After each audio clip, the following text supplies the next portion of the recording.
Evening sir, good evening. Good evening. Good evening.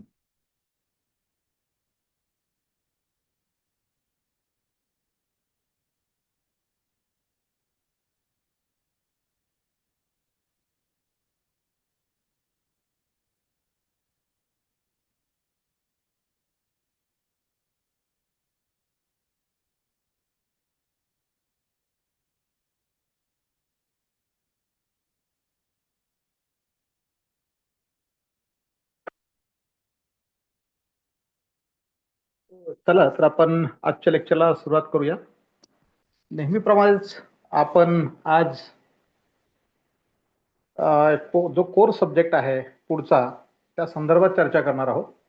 आतापर्यंत आपण weighted subject म्हणून भारताची राज्यघटना, त्यानंतर दिवाणी प्रक्रिया संहिता, त्यानंतर भारतीय न्याय संहिता आणि भारतीय साक्ष अधिनियम म्हणजेच इंडियन एव्हिडन्स ऍक्ट असेल, त्यानंतर इंडियन पिनल कोड असेल, हे 4 कोर सब्जेक्ट आतापर्यंत आपण विचारात घेतले.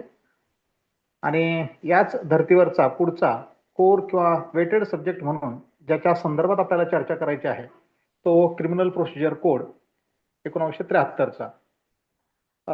आता याची चर्चा करत असताना पाठीमागे आपण ज्या पद्धतीने काही प्रश्न विचारात घेतोय की 2025ला झालेली जी EIBA ची एक्झाम आहे 20वी, त्यामध्ये या विषयांवरती कशा पद्धतीचे प्रश्न विचारले गेले, कारण हे लेटेस्ट आहेत म्हणून आपण प्रातिनिधिक स्वरूपामध्ये त्यांची चर्चा करून विषयाकडे वळण्याचा प्रयत्न करतोय. आता या CRPC वरती मागच्या एक्झाम मध्ये साधारणतः 3 प्रश्न त्या ठिकाणी विचारले गेले. ते तिन्ही प्रश्न हे त्यांचं स्वरूप कसं आहे हे आपण ते वाचून समजून घेण्याचा प्रयत्न या ठिकाणी करूया. आता तुम्ही ते स्क्रीनवरती वाचत असाल त्या अनुषंगाने त्याचं उत्तर काय असावं तुमच्या अभ्यासाच्या माध्यमातून तुम्ही ते मनाशी त्या ठिकाणी बांधतही असाल, आणि जे काही तुमच्या परीने योग्य उत्तर आहे ते तुम्ही चॅट बॉक्समध्ये मेसेज करू शकता.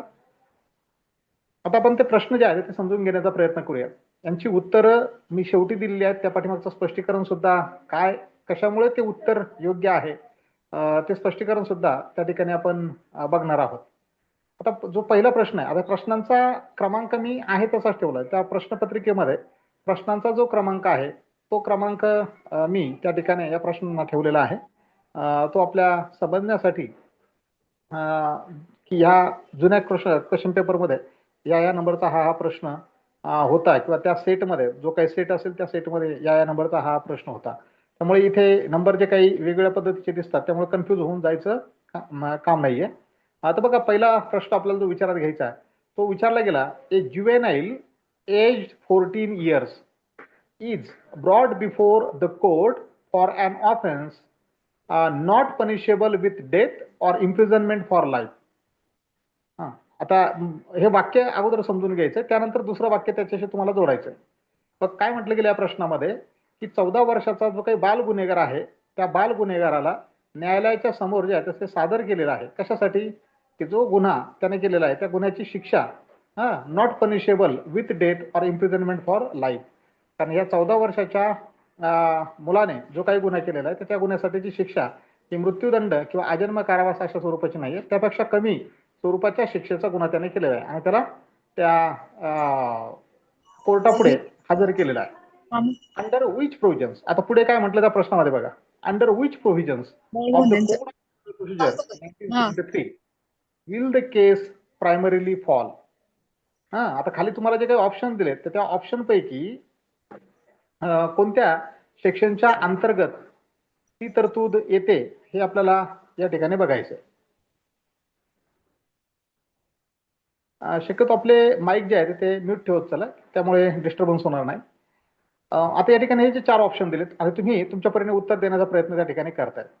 मग CRPC मध्ये अशी कोणती तरतूद आहे की ज्या तरतूदमध्ये जे काही बाल गुन्हेगार असतील आणि त्या बाल गुन्हेगारांनी केलेला गुन्हा हा जर मृत्यूदंडाच्या शिक्षेसाठी पात्र नसेल किंवा आजन्म कारावासाच्या शिक्षेसाठी पात्र नसेल तर अशा वेळेला कोणती प्रोव्हिजन CRPC ची त्या बाल गुन्हेगाराला लागू होईल. आता ते ऑप्शन तुम्हाला या ठिकाणी दिलेले आहेत. मग या संदर्भात त्या ऑप्शनच्या जवळ जाणं किंवा त्या ऑप्शनमध्ये जो योग्य पद्धतीचा पर्याय आहे तो निवडणं हे तुमचं स्किल असणार आहे. आता या ठिकाणी जे काही सेक्शन्स तुम्हाला ऑप्शनमध्ये दिले गेलेत, त्यामध्ये ऑप्शन ए मध्ये 27 आहे, ऑप्शन बी मध्ये सेक्शन 125 आहे, ऑप्शन सी मध्ये सेक्शन 302 आहे आणि ऑप्शन डी मध्ये सेक्शन 482 आहे. आता हे जर तुम्ही या ठिकाणी योग्य पद्धतीने लक्षात घेतलं तर ज्युएनएलच्या संदर्भामध्ये न्यायालयाला जे काही अधिकार बघायला मिळतात तर ते आपल्याला सुरुवातीच्या सेक्शनमध्ये बघायला मिळतात, ना की 100 नंतरच्या सेक्शनमध्ये बघायला मिळतात. आणि मग असंही एक तुम्ही साधं लॉजिक त्या ठिकाणी जे आहे ते लावू शकता आणि त्याच्या माध्यमातून उत्तरापर्यंत जे आहे ते जाऊ शकता. आता उत्तर काय असेल हे तुम्ही तुमच्या परीने शोधण्याचा किंवा या ठिकाणी चॅट बॉक्समध्ये तुम्ही ते उत्तर टाकलेलं आहे. त्याचं स्पष्टीकरण आपण पुढे बघूया.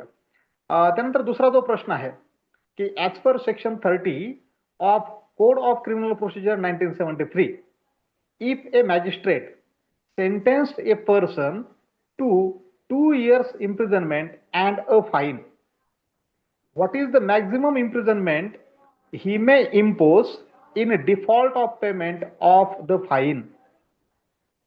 आता या ठिकाणी जो प्रश्न विचारला, जो 15 नंबरचा तुम्हाला बघायला मिळतोय, म्हणजेच आपला दुसरा प्रश्न की सीआरपीसीच्या सेक्शन 30 नुसार जर मॅजिस्ट्रेटने एखाद्या व्यक्तीला 2 वर्षाच्या कारावासाची आणि द्रव्यदंडाची शिक्षा सुनावली तर अशा परिस्थितीमध्ये त्या व्यक्तीला त्याने जर द्रव्यदंड भरला नाही तर त्याला मॅक्झिमम इम्प्रिझनमेंट त्या for the payment default of payment किती होऊ शकते. यासाठी जे काही ऑप्शन दिले तर ते ऑप्शन तुम्हाला त्या ठिकाणी लक्षामध्ये घ्यायचे. बघ, ऑप्शन ए म्हणतो 1 इयर, ऑप्शन बी म्हणतो 2 इयर्स, ऑप्शन सी म्हणतो 6 मंथ्स, ऑप्शन डी म्हणतो 3 मंथ्स. आता या ठिकाणी तुम्ही तुमच्या परीने उत्तर देण्याचा प्रयत्न केलेला आहे. आता त्यासाठी सेक्शन 3 आणि त्या अंतर्गत येणारे सबसेक्शन सब क्लॉजेस आपल्याला माहित असणं गरजेचं आहे. आणि मग हे जर माहित नसतील तर डायरेक्ट आपण बेर ऍक्ट त्या ठिकाणी जो आहे तो ओपन करायचा, त्याचं सेक्शन 30 जे आहे ते बघायचं, त्याचे इन्ग्रेडियंट्स लक्षात घ्यायचे आणि त्याच्या माध्यमातून या ठिकाणी जे विचारलं गेलं तर मॅजिस्ट्रेटला कायद्याच्या माध्यमातून किती एम्पॉवर केलं की त्याने इम्पोज केलेली शिक्षा आणि लावलेला द्रव्यदंड, जर तो द्रव्यदंड त्या आरोपीने भरला नाही तर त्या द्रव्यदंडाच्या डिफॉल्टसाठी मॅजिस्ट्रेट त्या व्यक्तीला जास्तीत जास्त किती कारावासाची शिक्षा देऊ शकतो, हा असा तो प्रश्न आहे. मग या प्रश्नाचं योग्य उत्तर तुम्हाला देण्यासाठी जी तरतूद आहे ती तरतूद योग्य पद्धतीने समजून घेणं गरजेचं आहे. ओके, तुम्ही याची उत्तरं चॅट बॉक्समध्ये टाकलेली आहे. आता तिसरा प्रश्न बघूया. आता हा तिसरा जो प्रश्न आहे की given below are 2 statements, one labeled as assertion A and the other labeled as reasons, that is for R. खाली तुम्हाला 2 विधानं दिलेली आहेत. त्या 2 विधानांपैकी पहिलं जे विधान आहे तर त्याला ऍसर्शन असं म्हटलं गेलं. बघा, आता खाली दोन्ही पण विधानं जी सांगितली गेली ती 2 विधानं आहेत, पण त्या 2 विधानापैकी पहिल्या विधानाला ऍसर्शन म्हटलं आणि दुसऱ्या विधानाला रिझन असं म्हटलं. आता या ठिकाणी विधान हे सांगत असताना पहिल्या विधानाच्या संदर्भात बोलताना या ठिकाणी म्हटलं दिस इज असर्शन. म्हणजे असर्शन म्हणजे नेमकं काय, तर मराठीमध्ये आपण त्याला प्रतिपादन असं या ठिकाणी जे आहे ते म्हणू शकतो, प्रतिपादन करणं. मग आता प्रतिपादन आणि विधान मी थोडंसं याच्यावरती तुमचा वेळ घेतोय, कारण मला वाटतं की तो वेळ घेणं गरजेचं आहे, कारण असे बहुतांश प्रश्न तुम्हाला परीक्षेमध्ये हे विचारले जातात की 2 स्टेटमेंट असतात. पहिलं स्टेटमेंट ऍसर्शन असतं आणि दुसरं स्टेटमेंट रिझन असतं. मग ऍसर्शन म्हणजे काय, तर मराठीमध्ये आपण त्याला म्हणतो प्रतिपादन. मग प्रतिपादन आणि विधान याच्यामध्ये काय फरक आहे, तर विधान जे असतं तर विधान हे एखादी माहिती किंवा एखादं तथ्य किंवा एखादं मत साध्या स्वरूपामध्ये मांडतं, त्याला विधान असं म्हटलं जातं. विधान म्हणजे काय की एखादी माहिती आहे, एखादं तथ्य आहे, एखादं मत आहे, ते साध्या स्वरूपामध्ये मांडणं त्याला विधान असं म्हटलं जातं. आणि मग प्रतिपादन म्हणजे ऍसर्शन, एखादा व्यक्ती एखाद्या गोष्टीचं प्रतिपादन करतोय असं आपण म्हणतो. विधान करणं म्हणजे साध्या सरळ पद्धतीने वगैरे एखादी गोष्ट, तथ्य, वस्तुस्थिती, मत मांडणं. पण प्रतिपादन करणं याचा अर्थ असा होतो एखादी गोष्ट ठामपणे सांगणं किंवा ती गोष्ट सत्य असल्याचा दावा करणं, त्याला म्हणायचंय ऍसर्शन. हे नीट लक्षात घ्या. ऍसर्शन काय करते, एखादी गोष्ट ठामपणे सांगतंय, हा एखादी गोष्ट सत्य आहे असं ते मांडतंय, त्याला म्हणायचंय असर्शन. ओके. आता आपण साधं उदाहरण घेऊया की विधान म्हणजे काय, की साधी एखादी माहिती किंवा तथ्य हे साध्या स्वरूपामध्ये मांडणं त्याला विधान म्हणायचं. आता उदाहरण बघा, समजा भारतीय संविधान 26 जानेवारी 1950 रोजी लागू झाले. भारतीय संविधान 26 जानेवारी 1950 रोजी लागू झाले. हे काय झालं? हे विधान झालं की असर्शन झालं? तर हे विधान झालं. कारण याच्या माध्यमातून काय ही माहिती सांगितली गेली की भारताचं संविधान जे आहे ते 26 जानेवारी 1950 या दिवशी जे आहे ते लागू झालं. ते ठामपणे सत्य असल्याचा दावा त्या ठिकाणी करत नाही, ते प्लेन एक सर्वसाधारण पद्धतीचं विधान आहे. आणि आता तेच जर समजा असर्शन करायचं असेल तर असर्शन कशा पद्धतीचं असू शकतं? आता आपण असर्शनच्या अनुषंगाने एक उदाहरण घेऊ शकतो. ते असं की भारतीय संविधान हे जगातील सर्वात विस्तृत लिखित संविधान आहे. काय बोलतोय मी? शब्दांकडे लक्ष असू द्या. भारतीय संविधान हे जगातील सर्वात विस्तृत लिखित संविधान आहे. आता अशा पद्धतीचं वाक्य जेव्हा वापरलं जातंय तर त्या ठिकाणी ठामपणा आहे, त्याच्यात सत्यता आहे. याला म्हटलं गेलं प्रतिपादन. असर्शन कसं असतं? तर ते ठामपणे सांगत असतं, एखादी गोष्ट ही अशीच आहे, ती सत्य आहे हे दाखवण्याचा त्याच्यामधून प्रयत्न असतो. म्हणून असर्शन जे आहे तर ते 99% तुमच्या ज्या उत्तरामध्ये 99% हे खरं असतं, हे नीट लक्षात घ्या. मी या गोष्टीची चर्चा विधान, प्रतिपादन आणि मराठीमध्ये का समजून सांगण्याचा प्रयत्न करतोय, तर हे नीट लक्षात यावं यासाठी मी याच्यावरती तुमचा वेळ घेतोय. तर ते तुमचं जे असर्शन जे आहे हे विधान आहे, because this is the statement. There are two statements, one is called as assertion, another one is called as a reason. तर मग असर्शन म्हणजे ती गोष्ट ठामपणे सांगणं किंवा सत्य आहे असं त्या ठिकाणी पटवून देणं, त्याला असर्शन असं म्हटलं जातं. मग आपण उदाहरण पण बघितलं की 26 जानेवारी 1950 भारतीय संविधान लागू झालं, हे झालं विधान. आणि भारतीय संविधान हे जगातील सर्वात विस्तृत लिखित संविधान आहे, हे झालं प्रतिपादन म्हणजे असर्शन. मग असर्शन जे आहे ते 99% खरं असतं हे तुम्ही गृहीत धरायचं आहे. ही एक कसोटी, ही एक टेस्ट, ही एक टेक्निक कायमस्वरूपी तुम्ही जे आहे ते स्मरणामध्ये ठेवायचं आहे. आणि मग त्या अनुषंगाने तुम्हाला उत्तरापर्यंत जाणं जे आहे तर हे बहुतांश वेळा जास्त सोपं होणार आहे. आता आपण ते असर्शन आणि रिझन काय ते समजून घेण्याचा प्रयत्न करूया. असर्शन बघा, any person having an interest in a newspaper declared forfeited may apply to the court to set aside the declaration within 2 months of its publication in the official gazette. आता हे प्रतिपादन केलं गेलं की एखाद्या व्यक्तीला वर्तमानपत्रामध्ये जो इंटरेस्ट आहे असं वर्तमानपत्र जप्त केलं असं जर डिक्लेअर केलं गेलं असेल तर ती व्यक्ती कोर्टाला हा जप्तीचा आदेश सेट असाइड करावा, यासाठी ते ऑफिशियल गॅजेटमध्ये डिक्लेअर केल्यापासून 2 महिन्याच्या आत जे आहे ते अप्लाय करू शकतो. कोर्टाला जे न्यूजपेपर जप्त केलं असं डिक्लेअर केल्या तारखेपासून पुढील 2 महिन्याच्या आत न्यायालयाला अप्लाय करू शकतो. आता हे प्रतिपादन आहे, हा नियम आहे, कायद्यामध्ये सांगितलेलं हे तत्व आहे. आता हे तत्व सांगितल्यानंतर आता पुढे रिझन बघा. कारण, रिझन म्हणजेच कारण, की ज्यामुळे विधानाला किंवा त्या प्रतिपादनाला जे आहे ते बळकटी मिळत असते आणि किंवा ते प्रतिपादन हे त्या कारणावरती बेस केलेलं असतं किंवा त्या कारणामुळे घडलेलं असतं आणि म्हणून त्या दोन्हींची सांगड घालायची असते. आता रिझन बघा, the special bench of the high court to hear such applications must always consist exactly 3 judges regardless of the strength of that high court. बघा आता हे मॅटर जे आहे हे ऍप्लिकेशन कुठे चालेल तर हायकोर्टच्या बेंच पुढे चालेल. ओके. आता मग रिझन काय सांगतं? The special bench of the high court to hear such applications must always consist exactly 3 जजेस. आता अशा पद्धतीचं ऍप्लिकेशन जो व्यक्ती करणार आहे त्या हायकोर्टच्या त्या बेंच पुढे चालेल की त्या बेंचमध्ये 3 जजेस एक्झॅक्टली म्हटलं, एक्झॅक्टली म्हणजे त्या ठिकाणी निश्चित 3 जजेसच असले पाहिजे. मग त्या हायकोर्टाची संख्या किती असो, regardless of the strength of that high court, अशा पद्धतीचं विधान म्हणतंय. हा, म्हणजे regardless of the strength of that high court, मग त्या हायकोर्टाची संख्या किती असो, पण अशा पद्धतीचं ऍप्लिकेशन ऐकण्यासाठी त्या ठिकाणी 3 जजेस निश्चित असतात, असं हे रिझन सांगतं. मग आता खरं उत्तर काय आहे त्या अनुषंगाने पुढच्या सेंटेन्समध्ये म्हटलं गेलं, in the context of the above assertion and reason under the code of criminal procedure 1973 which of the following is correct. आता वरचा जो काही परिप्रेक्ष्य लक्षात घेतल्यानंतर खाली तुम्हाला जे 4 पर्याय दिले, तर त्या 4 पर्यायापैकी कोणता पर्याय योग्य आहे. काही लोकांनी त्या ठिकाणी उत्तर देण्याचा प्रयत्न केला. मी पर्याय वाचतो. Option A, both A and R are true, म्हणजे असर्शन पण आणि रिझन पण दोन्ही सत्य आहेत. And R is the correct explanation of A, आणि आर रिझन जे आहे तर ते असर्शनचं योग्य पद्धतीचं स्पष्टीकरण आहे, असं ऑप्शन ए म्हणतो.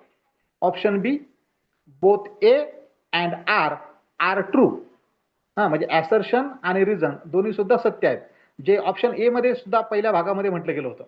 पण आता ऑप्शन बी मध्ये काय म्हटलं बघा, but R is not the correct explanation of A, म्हणजे ए मध्ये आर एचं करेक्ट एक्सप्लेनेशन आहे असं म्हटलं गेलं, आणि ऑप्शन बी मध्ये आर एचं करेक्ट एक्सप्लेनेशन नाहीये असं म्हटलं गेलं.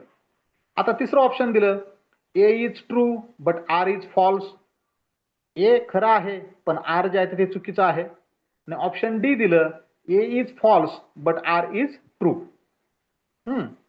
मग ए जे आहे ते खोटं आहे, म्हणजे असर्शन खोटं आहे, पण रिझन जे आहे ते ट्रू आहे. आता या चारीपैकी योग्य ऑप्शन तुम्हाला त्या ठिकाणी जे आहे ते निवडायचं आहे. आता अशा पद्धतीने हे प्रश्न तुम्हाला जे विचारले जातात, तर मी कालही चर्चा करत असताना म्हटलं होतो की ते काही नॉलेज बेस असतात, काही ऍप्लिकेशन बेस असतात, आणि या सर्व प्रकारच्या प्रश्नांच्या माध्यमातून जे काही बार काउन्सिल आहे यांना तुमच्या ज्ञानाची डेप्थ जी आहे ती चेक करायची आहे. तुमची अंडरस्टँडिंग पॉवर, मेमरायझेशन हे चेक करायचं नाहीये. तुम्ही किती सेक्शन्स बाय हार्ट केलेत आणि मग तुम्हाला ते त्या ठिकाणी आठवतात का? मेमराईज करणं हा अभ्यासाचा एक भाग असू शकतो, पण सगळ्याच गोष्टी मेमराईजच केल्या पाहिजेत असं नाहीये. मग अंडरस्टँडिंग ज्याला म्हणतो आपण, की आकलन क्षमता जी आहे, त्या ह्या लॉच्या संकल्पना तुम्हाला किती चांगल्या पद्धतीने समजतात, त्याचा आवाका तुम्ही किती कमी वेळामध्ये योग्य पद्धतीने आत्मसात करू शकता, आणि रिप्रोड्यूस करण्याची वेळ आल्यानंतर आत्मविश्वासाने तुम्ही त्याला सामोरं जाऊ शकता का, ही चाचणी घेणं हा या परीक्षे पाठीमागचा उद्देश आहे. मग हे आपण लक्षात ठेवलं पाहिजे की वारंवार आपण या ठिकाणी तुमच्या प्रत्येक कायद्याच्या इंडेक्सवरती भर देण्याचा प्रयत्न करतोय. त्याच्या माध्यमातून त्याच्यामध्ये किती सेक्शन्स आहेत, किती चॅप्टर्स आहेत, किती पार्ट्स आहेत, ते कशा पद्धतीने विभागले गेलेत, हे वारंवार आपण त्याची घोकंपट्टी करण्याचा प्रयत्न या ठिकाणी करतोय, की जेणेकरून तुमच्या माइंडला, डोळ्यांना तिची जी आहे ती सवय झाली पाहिजे की आपल्याला बेअर ऍक्ट वाचत असताना इंडेक्सच्या माध्यमातूनच जाणं अपेक्षित आहे. जेवढं आपण वारंवार ती इंडेक्स वाचू, तर त्यावेळेला वारंवार आपल्याला त्या ठिकाणी कळेल की कोणकोणत्या गोष्टी कोणत्या चॅप्टरमध्ये, कोणत्या सब चॅप्टरमध्ये, कोणत्या हेडिंगच्या अंतर्गत, क्लस्टर ऑफ सेक्शन्स कसे आहेत, हे त्या ठिकाणी ज्ञात होणार आहे. आणि मग परीक्षेमध्ये नेमक्या सेक्शनवरती जाणं कमी वेळामध्ये हे सहज शक्य होणार आहे. आता आपण ही जी 3 प्रश्न बघितली, त्या 3 प्रश्नांची उत्तरं तुम्ही त्या ठिकाणी जी दिली, आता त्यांना आपण पडताळून बघूया की तुमची उत्तरं बरोबर कशी आहेत ते. आता जो पहिला प्रश्न होता, त्या पहिल्या प्रश्नाच्या अनुषंगाने त्याचं जे उत्तर आहे ते उत्तर ए आहे, आणि ते उत्तर ए मध्ये सेक्शन 27 ही तरतूद असली आपल्याला बघायला मिळतं. पण सीआरपीसीचं सेक्शन 27 काय सांगतं, तर त्या स्पष्टीकरणामध्ये त्याच्यावरती भाष्य केलं बघा, की section 27 of CrPC deals with jurisdiction in the case of juveniles. कोर्टाचं जे काही ज्युरिडिक्शन आहे, पण ते कोणाच्या संदर्भात? बाल गुन्हेगारांच्या संदर्भात. म्हणजे सेक्शन 27 कशाशी डील करतो, तर बाल गुन्हेगारांच्या संदर्भात ते न्यायालयाचं कार्यक्षेत्र, ज्युरिडिक्शन आहे. Any person under 16 years of age accused of an offense not punishable with death or imprisonment for life may be tried by the court empowered under laws relating to juvenile. आता या ठिकाणी या 27 सेक्शनच्या अंतर्गत ज्युवेनाइलचे matter deal करण्याचा अधिकार त्या कोर्टाला कार्यक्षेत्र म्हणून बहाल केलेला आपल्याला बघायला मिळतो. आणि म्हणून 16 वर्षाच्या आतील जे काही बाल गुन्हेगार असतील त्या बाल गुन्हेगाराने जर एखादा असा गुन्हा केला असेल की ज्याला डेथ पेनल्टी किंवा आजन्म कारावास अशा स्वरूपाची शिक्षा नाही आहे, तर कायद्याच्या माध्यमातून ज्युव्हेनाईलचा मॅटर डील करण्याचा अधिकार त्या न्यायालयाला दिला असेल तर ते न्यायालय ते मॅटर जे आहे ते ट्राय करू शकतं. म्हणून पहिला जो प्रश्न होता त्याचं उत्तर सेक्शन 27 असलेलं आपल्याला बघायला मिळतं. आता दुसऱ्या प्रश्नाकडे जाऊया. त्या दुसऱ्या प्रश्नाचं जे काही उत्तर आहे तर ते आपल्याला 6 मंथ, ऑप्शन सी 6 मंथ्स हे बघायला मिळतं. आणि त्या ठिकाणी सेक्शन 30 चा उल्लेख आला होता की एका मॅजिस्ट्रेटने समजा एखाद्या गुन्हेगाराला 2 वर्षाची जर शिक्षा दिली असेल आणि द्रव्यदंड लावला असेल आणि त्या आरोपीला जो काही द्रव्यदंड लावला आणि तो द्रव्यदंड त्या आरोपीने जर भरला नाही तर त्या डिफॉल्टसाठी तो मॅजिस्ट्रेट त्या आरोपीला जास्तीत जास्त डिफॉल्टसाठी किती शिक्षा देऊ शकतो. म्हणजे मॅजिस्ट्रेटने ऑलरेडी त्याला 2 वर्षाची शिक्षा दिलेली आहे आणि त्या 2 वर्षाच्या शिक्षा प्लस द्रव्यदंड त्याच्यावरती इम्पोज केलेला आहे. 2 इयर्स इम्प्रिझनमेंट विथ फाईन. आणि फाईन म्हणजे तो द्रव्यदंड जर नाही भरला तर मग तो मॅजिस्ट्रेट त्या व्यक्तीला किती शिक्षा देऊ शकतो. आता त्याचं उत्तर काय बघायला मिळेल तुम्हाला, ऑप्शन सी 6 मंथ्स. आता हे 6 मंथ्सच का, हे 6 मंथ्स का याचं एक्सप्लेनेशन तुम्हाला या ठिकाणी बघायला मिळतं. कारण सेक्शन 30 सबसेक्शन 1 सब क्लॉज बी हा जो आहे तर त्या सेक्शनमध्ये that imprisonment in default of payment of fine या संदर्भात बोललं गेलं.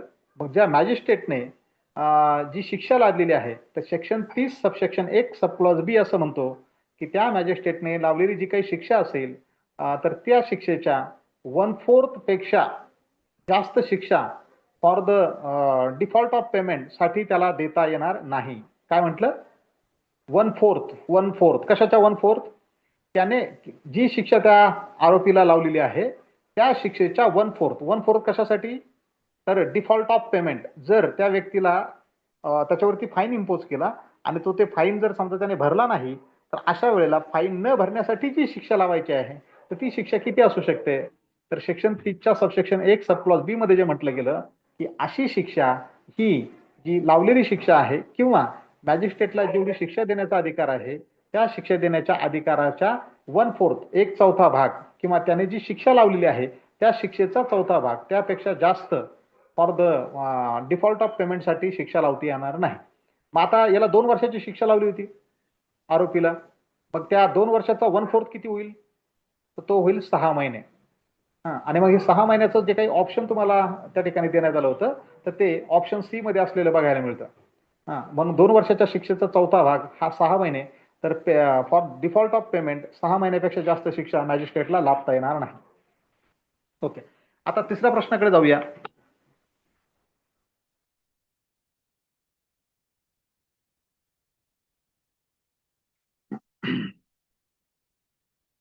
आता तिसऱ्या प्रश्नामध्ये आपण चर्चा करत असताना बघितलं की त्या ठिकाणी 2 स्टेटमेंट आहे. पहिलं स्टेटमेंट असर्शन आहे म्हणजे प्रतिपादन आहे आणि दुसरं स्टेटमेंट हे रिझन आहे, प्रतिपादनाचं कारण. म्हणजे दुसरं स्टेटमेंट जे आहे ते रिझन आहे. आता या ठिकाणी जे तुम्हाला एक प्रतिपादन आणि दुसरं रिझन जे दिलं होतं आणि मग त्या अनुषंगाने म्हटलं की प्रतिपादन खरं आहे आणि त्याला दिलेलं कारण हे सुद्धा खरं आहे. दुसऱ्या याच्यामध्ये म्हटलं की प्रतिपादन खरं आहे पण त्याला दिलेलं कारण जे आहे ते चुकीचं आहे. आणि मग तिसऱ्या आणि चौथ्या ऑप्शन मध्ये एक खरं आहे दुसरं खोटं आहे, त्यानंतर पहिलं खरं दुसरं खोटं किंवा दुसरं खरं पहिलं खोटं अशा पद्धतीचे ऑप्शन तुम्हाला त्या ठिकाणी बघायला मिळाले. मग आता हा जो तिसरा प्रश्न होता त्याचं जे काही योग्य उत्तर आहे तर ते योग्य उत्तर ऑप्शन सी असलेलं आपल्याला बघायला मिळतं. आणि ते सी ऑप्शन असं होतं, ए इज ट्रू म्हणजे असर्शन खरं आहे. मी तुम्हाला स्पष्टीकरण देत असताना किंवा अगोदर त्याच्यावर चर्चा करत असताना अगोदर बोललो की ऍसर्शन याचा अर्थ होतो प्रतिपादन आणि प्रतिपादन म्हणजेच याचा अर्थ ठामपणे सांगणं किंवा ती गोष्ट सत्य आहे असं मानणं, म्हणजे त्याला म्हणतो आपण ऍसर्शन. म्हणजे जेव्हा तुम्हाला ऍसर्शन आणि रिझनचा प्रश्न वगैरे बघायला मिळतो तर गृहीत हे धरायचं 99% म्हणतोय मी, 99% ऍसर्शन खरं असतंच हे तुम्ही त्या ठिकाणी जे आहे ते प्रिझ्युमच करून चालायचं 99%. अपवादात्मक परिस्थितीमध्ये एखाद्या वेळेला ऍसर्शन चूक असू शकतं, अपवादात्मक परिस्थितीमध्ये, पण 99% ए हे खरं असतंच हे नीट लक्षात घ्यायचं. मग बऱ्याच वेळेला मग आता उत्तर तुमचं कशावर डिपेंड राहील तर ते रिझन वरती राहील. पण पहिलं जर तुमचं ऍसर्शन खरं आहे तर त्या ऍसर्शन खरं असण्याला ते कारण रिझन जे आहे ते संयुक्तिक आहे की नाही हे लॉजिक तुम्ही योग्य पद्धतीने लावणं गरजेचं आहे. मग त्यासाठी त्या प्रोव्हिजन मधले इन्ग्रेडियंट्स कधी कधी माहीत असणं गरजेचं आहे. हा, कधी कधी त्याच्या सराउंडिंग असणारी रॅशनल माहिती ही माहीत असणं गरजेचं आहे. किंवा लॉजिक तुमचं जे आहे तर ते योग्य पद्धतीने तारतम्य साधणारं असणं गरजेचं आहे. तर आता आपल्याला या ठिकाणी जे ऑप्शन बघायला मिळालं आणि त्या ऑप्शन मध्ये म्हटलं गेलं A is true but R is false, म्हणजे उत्तर काय आहे? ऍसर्शन खरं आहे पण त्याला दिलेलं कारण हे चुकीचं आहे, हे योग्य उत्तर असलेलं आपल्याला बघायला मिळतं. का? आता त्याचं स्पष्टीकरण बघा. assertion is correct under section 96 and 97 CRPC relating to forfeiture of publication. आता त्या assertion मध्ये म्हटलं गेलं होतं की एखाद्या व्यक्तीला जर त्या वर्तमानपत्रामध्ये इंटरेस्ट असेल आणि ते वर्तमानपत्र जप्त केलं असं जर सांगितलं गेलं असेल तर त्या व्यक्तीला ही जप्तीची ऑर्डर सेट असाइड करण्यासाठी हायकोर्टाला ऍप्लिकेशन करण्याचा अधिकार आहे. तर ही तरतूद सीआरपीसीच्या सेक्शन 96 आणि 97 मध्ये आपल्याला बघायला मिळते आणि म्हणून ऍसर्शन जे आहे ते करेक्ट असलेलं आपल्याला विचारात घेता येतं. आता त्याचं कारण जे दिलं गेलं होतं रिझन, ते रिझनला या ठिकाणी उत्तरामध्ये फॉल्स असं म्हटलं गेलं. का फॉल्स म्हटलं गेलं तर ते बघा, त्याचं स्पष्टीकरण बघा. Because the special bench consist of 3 जजेस or more depending upon the strength and constitution of the high court and not always exactly 3 जजेस. आता रिझन मध्ये जे म्हटलं गेलं होतं की एक्झॅक्टली 3 जजेस, हे जे काही ऍप्लिकेशन आहे ते ऍप्लिकेशन ऐकण्यासाठी, ते हिअर करण्यासाठी एक्झॅक्टली 3 जजेसचा bench. So whatever may be the strength of that high court, such type of option was there. म्हणजे हायकोर्टाची स्ट्रेंथ काही जरी असली तरी अशा पद्धतीचं ऍप्लिकेशन, अशा पद्धतीचा अर्ज ऐकण्यासाठी काय गरजेचं आहे तर 3 जजेस, एक्झॅक्ट 3 जजेस बेंच असला पाहिजे, असं रिझन सांगत होतं. मग आता हे शक्य आहे का? तर या ठिकाणी सांगताना जे म्हटलं गेलं की जो स्पेशल बेंच आहे तर तो हा 3च जजेसचा किंवा त्यापेक्षा जास्त जजेसचा असावा की नसावा हे डिपेंड कशावरती ठरतं तर ते त्या हायकोर्टाची स्ट्रेंथ आणि त्या हायकोर्टाचं जे काही कॉन्स्टिट्यूशन आहे त्यावरती ते डिपेंड असतं. आणि म्हणून नेहमी अशा पद्धतीचा अर्जाची सुनावणी करण्यासाठी ती एक्झॅक्टली 3च जज असतात असं म्हणणं चूक ठरतं. म्हणजे त्या जजेसची संख्या ही कमी जास्त पण होऊ शकते, ती 2 पण होऊ शकते किंवा 4 पण होऊ शकते, 5 पण होऊ शकते. मग ती 4-5 होणं, 3 पेक्षा जास्त होणं हे कशावरती डिपेंड आहे तर ते डिपेंड ठरतं त्या हायकोर्टाच्या कॉन्स्टिट्यूशन वरती किंवा एकूणच त्याच्या स्ट्रेंथ वरती. म्हणून या ठिकाणी ऍसर्शन योग्य आहे पण त्याला दिलेलं रिझन जे आहे ते चुकीचं आहे, हे या ठिकाणी नीट लक्षात घेणं गरजेचं आहे. तर ही 3 प्रश्न आज आपण या ठिकाणी विचारात घेतली की ज्याच्या माध्यमातून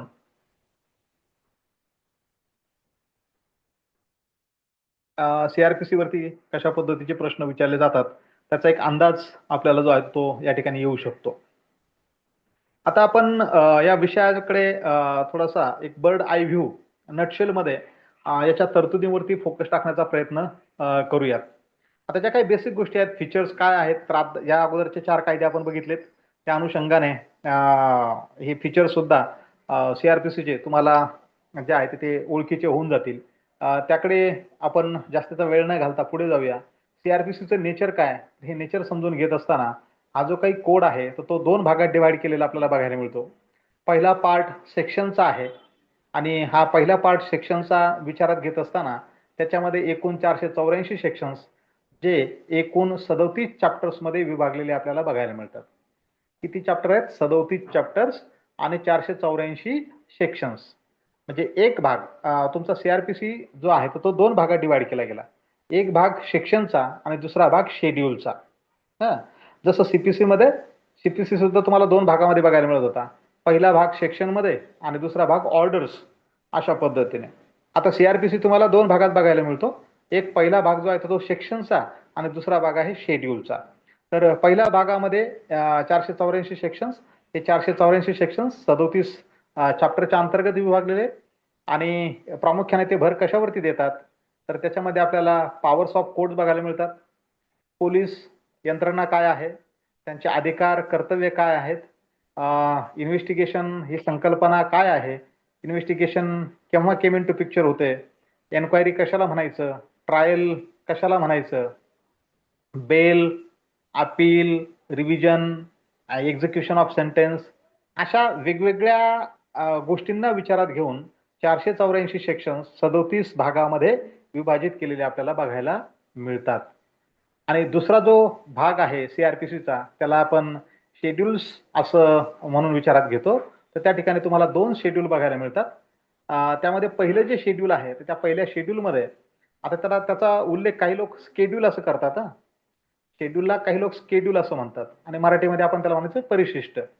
तर हे जे काही दुसरा भाग आहे शेड्यूलचा त्यामध्ये 2 शेड्यूल्स आपल्याला बघायला मिळतात. पहिले शेड्यूल जे आहे ते क्लासिफिकेशन ऑफ ऑफेन्सेस, मग ते गुन्ह्यांचं वर्गीकरण ज्याला म्हणतो आपण, दखलपात्र, अदखलपात्र, जामीनपात्र, अजामीनपात्र आणि कम्पेटंट कोर्ट, ह्या बाबी आपल्याला शेड्यूल नंबर 1 मध्ये बघायला मिळतात. आणि दुसरं जे शेड्यूल आहे सेकंड शेड्यूल, तर त्या सेकंड शेड्यूलमध्ये वेगवेगळ्या स्वरूपाच्या अर्जांचे नमुने म्हणजे जवळपास 56 अर्जांचे नमुने, मग तो बेल असेल, अपील असेल, अशा वेगवेगळ्या 56 वेगवेगळ्या स्वरूपाच्या अर्जांचे नमुने तुम्हाला शेड्यूल नंबर 2 मध्ये जे आहे ते बघायला मिळतील. So this is the nature of your CRPC. त्यानंतर त्याचा ऑब्जेक्ट काय आहे तो न वाचता त्या संदर्भात भाष्य करणाऱ्या 2 केस लॉ ज्या आहे त्यावरती थोडक्यामध्ये चर्चा करूया. 1978ची मनेका गांधीची जी केस आहे तर त्या मनेका गांधीच्या केसमध्ये सुप्रीम कोर्टाने जो महत्वपूर्ण निर्णय दिला आणि त्या अनुषंगाने सुप्रीम कोर्ट म्हणालं की जी काही प्रोसिजर आहे, कारण CRPC काय प्रोसिजरल लॉ आहे, हा जो प्रोसिजरल लॉ आहे तर हा जी कायद्याच्या माध्यमातून प्रिस्क्राईब केली गेलेली जी काही प्रोसिजर आहे तर ती प्रोसिजर कशी असावी. तर 1978च्या मनेका गांधीच्या केसमध्ये सुप्रीम कोर्ट म्हणालं की कायद्याने प्रस्थापित केली गेलेली जी काही प्रक्रिया आहे ही प्रक्रिया फेअर, जस्ट अँड रिझनेबल असणं गरजेचं आहे. ती आर्बिट्ररी नसावी, ती ऑप्रेसिव्ह नसावी. कारण CRPC मध्ये ज्या काही तरतुदी आहेत त्या तरतुदींच्या माध्यमातून जी अंमलबजावणी केली जाते तर तो प्रोसिजरल लॉ म्हणून आपण विचारात घेतो. म्हणजेच आर्टिकल 21चा पुन्हा या ठिकाणी संदर्भ येतो. कारण आर्टिकल 21 जे म्हणालं होतं, no person shall deprive of his life and personal liberty unless according to procedure established by law. कोणत्याही व्यक्तीचं व्यक्ती स्वातंत्र्य हे जे आहे तर तुम्हाला त्या ठिकाणी त्याच्यावरती गदा आणता येत नाही जोपर्यंत कायदा सांगत नाही आणि कायद्याने तशा पद्धतीची प्रक्रिया एस्टॅब्लिश केली असणार नाही. मग कायद्याने प्रक्रिया जरी एस्टॅब्लिश केलेली असली तरी ती प्रक्रिया 1978च्या मनेका गांधीच्या केसमध्ये सुप्रीम कोर्ट म्हणतंय ती प्रक्रिया फेअर असावी, जस्ट असावी आणि रिझनेबल असावी. केवळ आली लहर आणि केला कहर अशा पद्धतीची प्रक्रिया असता कामा नये. फेअर असली पाहिजे, जस्ट असली पाहिजे, रिझनेबल असली पाहिजे. हाच धागा पकडून पुढे जी हुसेन आरा खातूनची जी काही केस झाली आणि त्या हुसेन आरा खातूनच्या केसमध्ये स्पीडी ट्रायल हा आर्टिकल 21चा भाग आहे अशा पद्धतीचा निर्णय तुमच्या सुप्रीम कोर्टाने दिलेला जो आहे तो बघायला मिळतो. स्पीडी ट्रायल, आणि ट्रायल ही प्रोसिजर आहे. मग ती प्रोसिजर आहे म्हटल्यानंतर ती डिले व्हायला नको, ती जलद असली पाहिजे. कारण justice delayed is justice denied अशा पद्धतीचं एक तत्व आपल्याला जे आहे ते बघायला मिळतं. म्हणून 1979ला हुसेन आरा खातूनमध्ये तुमच्या सुप्रीम कोर्टाने म्हटलं की speedy trial this is the part and parcel of article 21 that is comes under the part of fundamental rights. तर ह्याही काही बाबी ऑब्जेक्टच्या अनुषंगाने विचारात घेणं गरजेचं आहे. हिस्ट्री आणि अमेंडमेंट्स वगैरे त्याकडे न जाता आता आपण जे काही इंडेक्स आहे त्या इंडेक्सवरती फ्लॅश जो आहे तो टाकूया. पुन्हा हे जे काही इंट्रोडक्शन आहे त्या भागाकडे फक्त तुम्ही नजर टाका आणि त्यानंतर आपण आता एकूण अनुक्रमणिका ही विचारात घेत असताना चॅप्टर 1 ते 37 पर्यंत 484 सेक्शन कशा पद्धतीने विभागले गेलेत त्यांच्यावरती फक्त एक दृष्टिक्षेप टाकूया. आता पहिला जो चॅप्टर आहे तुमचा प्रिलिमिनरी, त्याच्यामध्ये सेक्शन 1 ते 5 पर्यंतच्या तरतुदी असलेल्या आपल्याला बघायला मिळतात. मग सेक्शन 1 जो आहे तो short title, extent and commencement, म्हणजे सर्वच कायद्यांचा सेक्शन 1 या 3 गोष्टींच्या बाबतीत बोलत असतो. कायद्याचं शीर्षक काय आहे, त्याची व्याप्ती काय आहे आणि कमेन्समेंट तो लागू केव्हा होतो, या 3 बाबींचा उल्लेख आपल्याला कोणत्याही कायद्याच्या सेक्शन 1 मध्ये बघायला मिळतो. त्यानंतर सेक्शन 2 हा इंटरप्रिटेशन क्लॉज म्हणजे डेफिनेशन्स, त्या कायद्याच्या अंतर्गत येणारे वेगवेगळे जे काही शब्द आहेत त्या शब्दांना त्या कायद्याला अपेक्षित असणारा अर्थ काय आहे हा डेफिनेशन क्लॉज मध्ये आपल्याला बघायला मिळतो. नंतर सेक्शन 3 जो आहे ते कन्स्ट्रक्शन ऑफ रेफरन्सेस या अनुषंगाने त्या ठिकाणी दिला गेला. म्हणजे या कायद्याच्या अनुषंगाने कोणकोणत्या गोष्टी कशा पद्धतीने विचारात घेतल्या गेल्या पाहिजेत त्याला कन्स्ट्रक्शन ऑफ रेफरन्सेस या शीर्षकाखाली विचारात घेतलं. सेक्शन 4 मध्ये trial of offences under IPC and other laws. IPC किंवा इतर जे काही क्रिमिनल लॉ आहेत त्या अंतर्गत ट्रायल कशा पद्धतीने चालेल ते सेक्शन 4 मध्ये बोललं गेलं. आणि सेक्शन 5 मध्ये सेव्हिंग म्हणजे कोणत्या गोष्टी वाचवल्या आणि कोणत्या गोष्टी रिपील केल्या त्यांचा उल्लेख सेक्शन 5 मध्ये म्हणजे ह्या प्रारंभिक स्वरूपाच्या असणाऱ्या तरतुदी ज्या या ठिकाणी आपल्याला बघायला मिळतात. तर त्यामध्ये महत्वपूर्ण डेफिनेशन ज्या विचारात घेणं गरजेचं आहे की ज्यांच्यावरती तुम्ही फोकस केला पाहिजे त्या समजून घेतल्या पाहिजेत.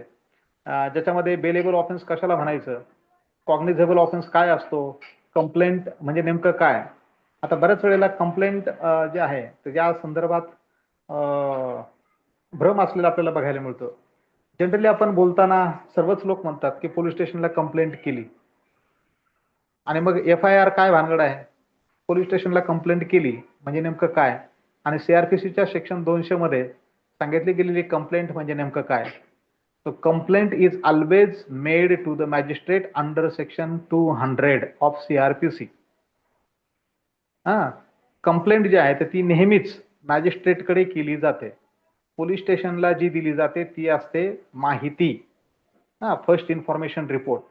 So complaint is not made to the police, complaint is always made to the magistrate. त्यानंतर एन्क्वायरी काय, इन्व्हेस्टिगेशन काय, अशा काही शब्दांचे अर्थ तुम्हाला या डेफिनेशन क्लॉज मध्ये बघायला मिळतील. आणखी इतरही बरेचसे शब्द आहेत. ते समन्स केस काय, वॉरंट केस काय असेल, पोलीस रिपोर्ट कशाला म्हणायचं, नॉन कॉग्निझेबल ऑफेन्सेस काय, ज्युडिशियल प्रोसिडिंग्स काय, कॉग्निझेबल काय, कंपाऊंडेबल काय, वेगवेगळे शब्द तुम्हाला त्या ठिकाणी बघायला मिळतील. तो झाला चॅप्टर फर्स्ट. त्यानंतर तुमचा चॅप्टर सेकंड जो आहे तो constitution of criminal courts and offices. आता हा चॅप्टर 2 त्या दृष्टीने महत्वपूर्ण आहे की ज्याच्यामध्ये कॉन्स्टिट्यूशन ऑफ क्रिमिनल कोर्ट्स, जे काही सिव्हिल कोर्ट नाही म्हटलं, क्रिमिनल कोर्ट्स म्हटलं, मग क्रिमिनल कोर्टांचं कॉन्स्टिट्यूशन एकूणच त्यांची जी संघटना आहे, संघटना म्हणजे त्यांची जी रचना आहे तर ती कशा पद्धतीची असेल आणि त्याशी निगडीत असणारे जे काही कार्यालय आहेत ती कशा पद्धतीने स्थापन केली जातील आणि त्यांची कर्तव्य काय असतील या संदर्भातल्या तरतुदी आपल्याला चॅप्टर 2 मध्ये बघायला मिळतात. आणि चॅप्टर 2 सेक्शन 6 ते 25 पर्यंत त्या तरतुदींना स्वतःमध्ये सामावून घेतो. मग क्रिमिनल कोर्ट्स कोणकोणते असू शकतात, ज्याच्यामध्ये सेशन कोर्ट असेल, ज्युडिशियल मॅजिस्ट्रेट असेल, मेट्रोपॉलिटन मॅजिस्ट्रेट असेल, एक्झिक्युटिव्ह मॅजिस्ट्रेट असेल, तर हे क्रिमिनल कोर्ट्स म्हणून यांना विचारात घेतलं जातं. आणि त्याचबरोबर सेक्शन 6 ते 25A पर्यंतच्या तरतुदींमध्ये काही महत्वपूर्ण तरतुदी म्हणून ज्याच्यावरती आपल्याला फोकस करता येईल. तर सेक्शन 6 मध्ये क्लासेस ऑफ क्रिमिनल कोर्ट्स कोणकोणत्या पद्धतीच्या आहेत ते सेक्शन 6 मध्ये बघायला मिळेल. त्यानंतर सेशन कोर्ट या संदर्भातली तरतूद सेक्शन 9 मध्ये बघायला मिळते. ज्युडिशियल मॅजिस्ट्रेट या संदर्भातली तरतूद आपण सेक्शन 11 मध्ये विचारात घेतो. आणि एक्झिक्युटिव्ह मॅजिस्ट्रेट या संदर्भातली तरतूद आपल्याला सेक्शन 20 मध्ये जी आहे ती बघायला मिळते. त्यानंतर पुढे येतो चॅप्टर 3, हा पॉवर्स ऑफ कोर्ट्स, की न्यायालयांची रचना चॅप्टर 2 मध्ये झाली. क्रिमिनल कोर्ट्स जे आहेत त्यांचं कॉन्स्टिट्यूशन काय असेल, त्याचे ऑफिसेस आहेत त्यांचं कॉन्स्टिट्यूशन काय असेल हे चॅप्टर 2 मध्ये बघितलं. आता चॅप्टर 3 मध्ये पॉवर्स ऑफ कोर्ट्स या संदर्भात ज्या काही तरतुदी डिवोट करण्यात आल्या त्या सेक्शन 26 ते 35 पर्यंत असलेल्या आपल्याला बघायला मिळतात. मग ह्या पॉवर ऑफ कोर्ट्स मध्ये महत्वाच्या बाबी काय विचारात घ्यायच्या, त्या न्यायालयाचं कार्यक्षेत्र काय आहे, ते न्यायालय किती मर्यादेपर्यंत शिक्षा देऊ शकते, ती शिक्षा म्हणजे सेंटेन्स पास करण्याचा अधिकार, कोणतं सेंटेन्स पास करण्याचा अधिकार कोणकोणत्या न्यायालयाला आहे हे आपण त्या ठिकाणी जे आहे ते विचारात घेणं गरजेचं आहे.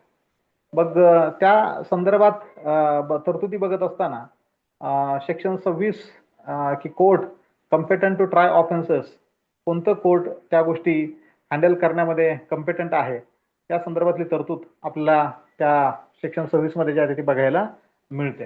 म्हणजेच कोर्टाचं ज्युरिडिक्शन त्या ठिकाणी आपण ते विचारात घेऊ शकतो. पुढे चॅप्टर 4 हा powers of superior officers of police.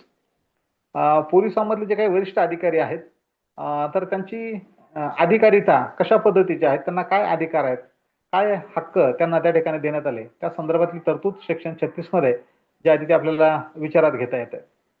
पुढे येतो चॅप्टर 5, हा अरेस्ट ऑफ पर्सन्स, म्हणजे व्यक्तीला अटक करण्याच्या संदर्भात अधिकार कोणाला आहे आणि कोणत्या परिस्थितीमध्ये त्या व्यक्तीला कशा पद्धतीने अटक केली जाऊ शकते, त्या तरतुदी सेक्शन 41 ते 60A याच्या दरम्यान आपल्याला विचारात घेता येतात. मग ज्याच्यामध्ये अरेस्ट करत असताना अरेस्ट विदाऊट वॉरंट किंवा arrest with warrant, notice of appearance असेल, राईट्स ऑफ अरेस्टेड पर्सन, म्हणजे एखाद्या व्यक्तीला अटक केली तर अटक केल्यानंतर त्याला काही संविधानाच्या माध्यमातून, सीआरपीसीच्या माध्यमातून काही अधिकार दिले गेलेले आहेत का, असतील तर ते कोणत्या स्वरूपाचे आहेत. त्यानंतर त्याचं मेडिकल एक्झामिनेशन केलं गेलं पाहिजे का, आणि एखादा खाजगी व्यक्ती एखाद्या आरोपीला, गुन्हेगाराला अटक करू शकतो का, म्हणजे अटक करण्याचा अधिकार कायद्याच्या माध्यमातून आपण म्हणतो की तो पोलिसांना आहे, पण प्राप्त परिस्थितीमध्ये असा एखादा खाजगी व्यक्ती सुद्धा आरोपीला अटक करू शकतो का, तर त्याही संदर्भातल्या तरतुदी आपल्याला सेक्शन 41 ते 61A मध्ये बघायला मिळतात. आणि मग त्यातले महत्वपूर्ण सेक्शन्स म्हणून काही सेक्शनची यादी तुम्हाला जी बघायला मिळते की 41 मध्ये अरेस्ट विदाऊट वॉरंट, वॉरंट नसताना सुद्धा एखाद्या व्यक्तीला अरेस्ट करता येते ज्याच्यावरती आरोप आहे किंवा जो संशयित आहे त्याला विदाऊट वॉरंट अरेस्ट करता येऊ शकते, म्हणजेच तो जो ऑफेन्स आहे तर तो कॉग्निझेबल म्हणजे गंभीर स्वरूपाचा असतो आणि म्हणून त्याला त्या ठिकाणी वॉरंटची गरज नसलेली आपल्याला बघायला मिळते. त्यानंतर 46 मध्ये अरेस्ट कशा पद्धतीने वगैरे घडून आणली जाते, त्यानंतर अरेस्टचे ग्राउंड सांगणं गरजेचं आहे का ते 50 मध्ये बघायला मिळतं. आणि प्रोडक्शन विदिन 24 आवर्स सेक्शन 57 मध्ये बघायला मिळतं, कारण भारतीय राज्यघटनेचा आर्टिकल 20 याचा संदर्भ जो आहे तो तुम्हाला किंवा आर्टिकल 20-22 यांची सांगड सेक्शन 57 CRPC याच्याबरोबर घातलेली तुम्हाला बघायला मिळते. कारण कुठल्याही व्यक्तीला अटक केल्यानंतर 24 तासाच्या आत जवळच्या मॅजिस्ट्रेट पुढे हजर करणं गरजेचं आहे. पुढे चॅप्टर 5A तो क्रिमिनल लॉ अमेंडमेंट म्हणून विचारात घेतला गेला सेक्शन 60A च्या अनुषंगाने, आणि तो अरेस्टची जी प्रोसिजर आहे त्या प्रोसिजर बरोबर तो जोडला गेलेला बघायला मिळतो. पुढे चॅप्टर 6 हा प्रोसेस टू कंपेल अपीअरन्स. आता अपीअरन्स एखाद्या व्यक्तीला हजर होण्याच्या संदर्भामध्ये कंपल्शन केलं जाऊ शकतं का, बंधनकारक केलं जाऊ शकतं का, तर त्या संदर्भातल्या तरतुदी सेक्शन 61 ते 90 च्या दरम्यान असलेल्या बघायला मिळतात. मग त्याच्यामध्ये एखाद्यावरती समन्स बजावणं असेल किंवा वॉरंट काढणं असेल, आणि समन्स आणि वॉरंट काढून सुद्धा जर तो व्यक्ती हजर होत नसेल तर मग प्रोक्लेमेशन वगैरे करायचं का, आणि प्रोक्लेमेशन केल्यानंतरही समजा दाद मिळत नसेल तर मग त्याची जी मालमत्ता आहे ती अटॅच करायची का, या संदर्भातल्या काही तरतुदी या ठिकाणी एखाद्या व्यक्तीला त्याचं अपीअरन्स, त्याचं अस्तित्व म्हणजे त्या न्यायालयासमोर हजर होण्याच्या अनुषंगाने वगैरे जी काही प्रक्रिया आहे तर ती चॅप्टर 6 मध्ये आपल्याला बघायला मिळते. मग यामध्ये ज्या काही महत्वपूर्ण तरतुदी आहे की त्यामध्ये बेलेबल वॉरंट असतं, की जे नन बेलेबल वॉरंट असू शकतं, प्रोक्लेम्ड ऑफेंडर ज्याला म्हणतो आपण, की ज्याचं समाज माध्यमांच्या माध्यमातून जे आहे ते जाहीर करणं की अशा अशा पद्धतीचा एखादा गुन्हेगार हा फरार आहे हे डिक्लेअर करणं, या काही तरतुदी त्या चॅप्टरच्या अंतर्गत बघायला मिळतात. पुढे चॅप्टर 7 हा processes to compel production of things. म्हणजे अगोदरचा चॅप्टर व्यक्तीला जे आहे ते अपेअर करण्याच्या संदर्भात होता. तर पुढचा 7वा जो चॅप्टर आहे तर तो process to compel production of things. ज्या काही वस्तू गुन्ह्यामध्ये वापरल्या गेलेल्या असतील किंवा ज्या साक्षी पुरावा म्हणून विचारात घेतल्या जात असतील तर त्यांचं प्रोडक्शन होणं, त्या आणि कोणत्या परिस्थितीत कशा पद्धतीने व्हावं या संदर्भातल्या तरतुदी या सेक्शन 91 ते 105L या दरम्यान असलेल्या आपल्याला बघायला मिळतात. मग त्यामध्ये प्रोडक्शन डॉक्युमेंट्स प्रोड्यूस करण्याच्या अनुषंगाने समन्स बजावलं जाऊ शकतं. एखाद्या गोष्टीचा शोध घ्यायचा आहे त्यासाठी सर्च वॉरंट काढलं जाऊ शकतं. ते सर्च करून सीज सुद्धा केलं जाऊ शकतं. त्या संदर्भातल्या तरतुदी आपल्याला या 91 ते 105L या दरम्यान बघायला मिळतात. सेक्शन 100 मध्ये सर्चची प्रोसिजर काय आहे, सेक्शन 93 मध्ये सर्च वॉरंट त्याची तरतूद काय आहे, आणि 91 मध्ये समन्स फॉर डॉक्युमेंट या तरतुदी तुम्हाला ज्या त्या बघायला मिळतात. म्हणजे अशा महत्वपूर्ण तरतुदी ज्या आहेत त्या आपल्या नजरेखालून जाणं गरजेचं आहे. पुढे येतो चॅप्टर 8 की security for keeping peace and good behaviour. की सदवर्तन ठेवण्याच्या अनुषंगाने जे काही हमी देणं गरजेचं असतं तर त्या संदर्भातली तरतूद चॅप्टर 8 मध्ये बघायला मिळते, आणि त्याच्यामध्ये सेक्शन 106 ते 124 पर्यंतच्या तरतुदी समाविष्ट असलेल्या आपल्याला विचारात घ्याव्या लागतात. पुढे होतं चॅप्टर 9 की order for maintenance of wives, childrens and parents. मेंटेनन्सच्या अनुषंगाने, कारण आता हा चॅप्टर तुम्हाला महत्वपूर्ण म्हणून विचारात घेणं गरजेचं आहे. कारण स्पर्धा परीक्षामध्ये बऱ्याच वेळेला प्रश्न विचारत असताना अशा पद्धतीचे जे समाजाभिमुख विषय आहेत की ज्यांचा समाजावरती मोठ्या प्रमाणामध्ये प्रभाव पडणार आहे, परिणाम होणार आहे, तर अशा विषयांच्या कडे स्पर्धा परीक्षांमध्ये प्रश्न विचारण्याचा कल असलेला जो आहे तो दिसून येतो. तर ह्या मेंटेनन्सच्या अनुषंगाने मग हे मेंटेनन्स कोणाचं कशा पद्धतीने करायचं त्या संदर्भातली तरतूद ही चॅप्टर 9 मध्ये आपल्याला बघायला मिळते. मग हे सेक्शन 125 ते 128 च्या दरम्यान मग पत्नी असेल, मुलं असतील, आई वडील असतील, तर यांचं मेंटेनन्स करण्याची जबाबदारी त्या व्यक्तीवरती असलेली बघायला मिळते. मग यामध्ये मेंटेनन्स प्रोसिडिंग असेल, इंटरिम मेंटेनन्स असेल, तर 125 CRPC एक त्याला सेक्युलर प्रोव्हिजन म्हणून विचारात घेतलं गेलं. कारण आपल्याकडे जे काही फॅमिलीमध्ये वेगवेगळे लॉज आपल्याला जे बघायला मिळतात धर्माच्या आधारावरती, पर्सनल लॉज, त्या पर्सनल लॉजमध्ये मेंटेनन्सच्या संदर्भामध्ये तरतुदी धर्मानुसार असलेल्या दिसून येतात. पण कुठल्याही धर्माची विवाहित स्त्री तिच्या पतीकडून मेंटेनन्स जे आहे ते CRPC 125च्या अंतर्गत मागू शकते. म्हणून ही जी तरतूद सेक्युलर म्हणून त्या ठिकाणी जी आहे ती विचारात घेतली गेली.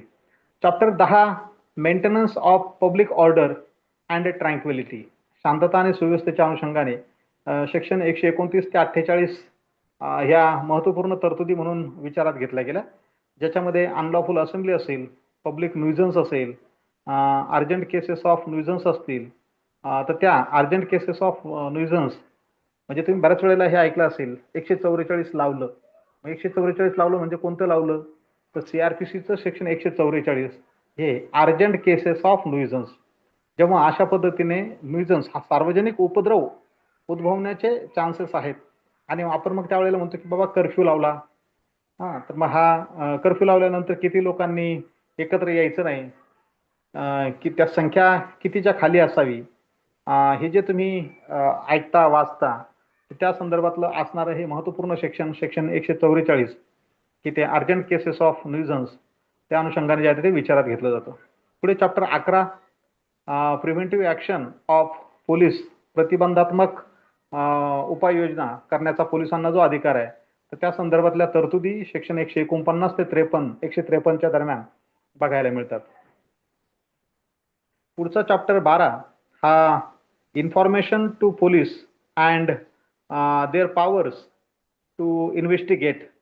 आता हा महत्वपूर्ण चॅप्टर म्हणून तुम्हाला या ठिकाणी बघायचा आहे. चॅप्टर 12 इन्फॉर्मेशन टू पोलीस, त्याचं टायटल बघा, नीट समजून घ्या. Information to police and their powers to investigate, म्हणजे पोलिसांना इन्फॉर्मेशन दिली आणि मग त्यांना इन्फॉर्मेशन मिळाल्यानंतर इन्व्हेस्टिगेशन तिथून पुढे स्टार्ट होतं. म्हणून या चॅप्टर 12 मध्ये महत्वपूर्ण जी तरतूद आहे ती विचारात घेत असताना याच्यामध्ये सामावलेले सेक्शन्स 154 ते 176 हे आपल्याला बघायला मिळतात. कारण या दरम्यान महत्वपूर्ण बाबी ज्या घडतात, तर 154 मध्ये तुम्हाला FIR सांगितला, फर्स्ट इन्फॉर्मेशन रिपोर्ट.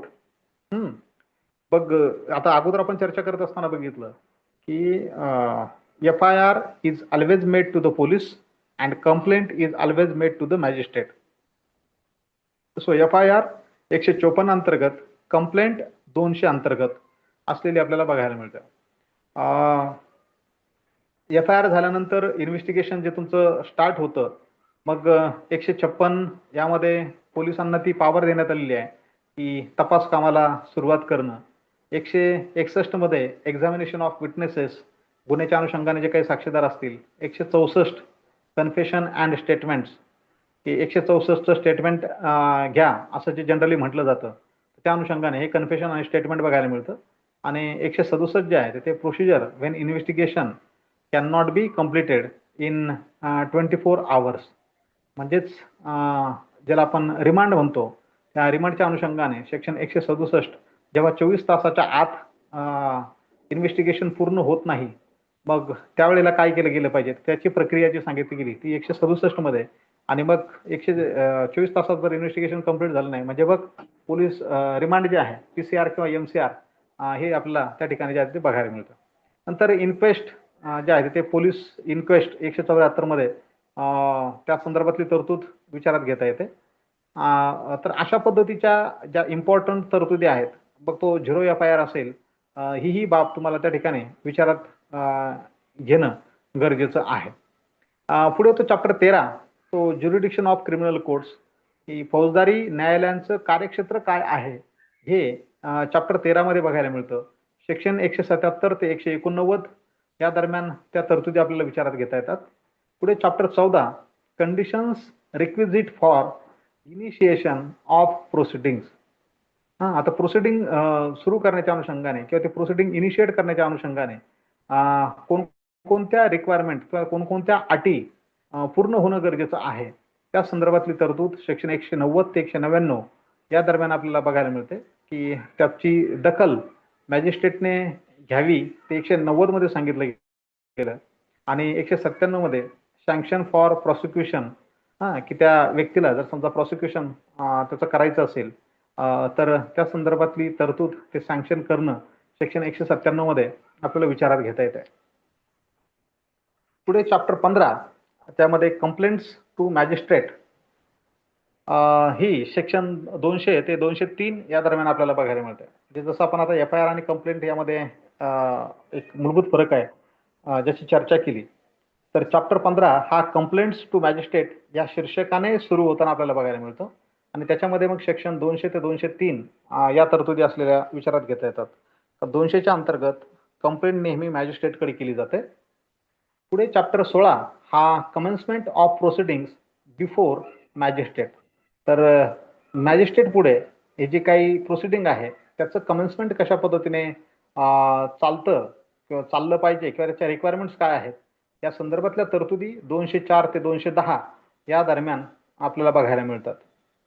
पुढे चॅप्टर 17, द चार्ज, ज्याला आपण आरोप म्हणतो, आणि चार्जशीट म्हणजे आरोपपत्र. तर हे चॅप्टर 17 मध्ये चार्ज काय आहे आणि त्याच्या रिक्वायरमेंट्स काय आहेत, त्यामध्ये कोणकोणत्या बाबींचा समावेश होतो, हे सांगण्यासाठी सेक्शन 211 ते 224 पर्यंतच्या तरतुदी विचारात घ्याव्या लागतात. मग ज्यामध्ये चार्ज जो आहे तो फॉर्म करणं असेल, चार्ज अल्टरेशन असेल किंवा जॉइंडर ऑफ चार्जेस असेल, या वेगवेगळ्या बाबी त्या चॅप्टरच्या अंतर्गत आपल्याला विचारात घेता येतात. पुढे chapter 18, trial before a court of session, म्हणजे ट्रायल बिफोर मॅजिस्ट्रेट वेगळं आणि ट्रायल बिफोर सेशन वेगळं. मग ट्रायल बिफोर सेशन या संदर्भातल्या तरतुदी 225 ते 237 या दरम्यान बघायला मिळतात.